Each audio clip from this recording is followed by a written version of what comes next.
everyone. Today we're doing our last church in the book of Revelation, and can you believe another 8-week study is on its head and it's come to an end. And today's church is the church in Laodicea that we will be studying. And the church in Laodicea was a very prominent city, and they had a lot of gods and a lot of things going for them. Their communication was awesome, like the system for communication. They were like the postal service, like the courier service. They had universities, they had, medical discoveries and medical wonders in this city. And there were so many gods that were worshipped there that like people were almost had a choice of multiple gods to worship. But the thing about the city of Laodicea is that they had very bad water. Their water was bitter, and it was lukewarm, and it was a little bit gross. And this is what Jesus also says to the church in Laodicea. See, Laodicea was fed by two sources, water sources. From the one side, the water was cold and refreshing, and from the other side, the water was warm. And a lot of people went to the hot springs for healing, for their sore bodies and for sick bodies. So the warm water was healing, and the cold water was refreshing.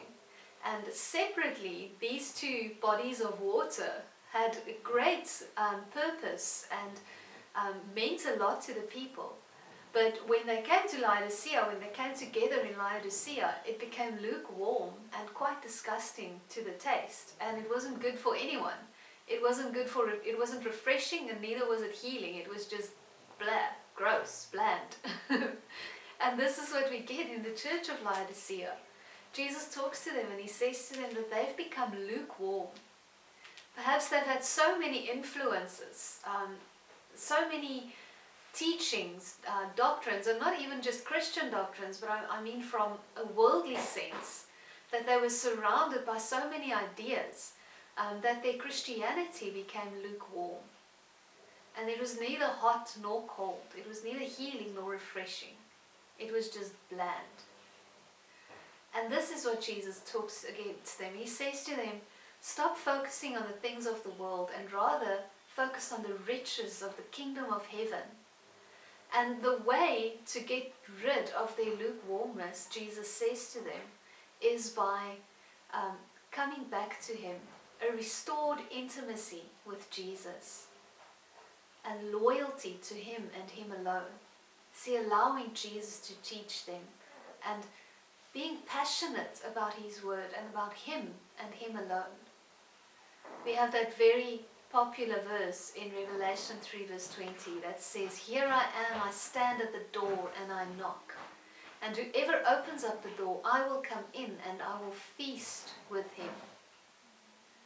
And that is what Jesus is saying. He's standing at the door of our hearts and at the door of our churches, and he's knocking. And those who let him in will have a feast with him. So at the end of our 7 churches study, this is also my cry and my prayer for us, is that we let Jesus into our lives, into our worship, into our churches, and that our loyalty is to him and to him alone. Until next time, goodbye.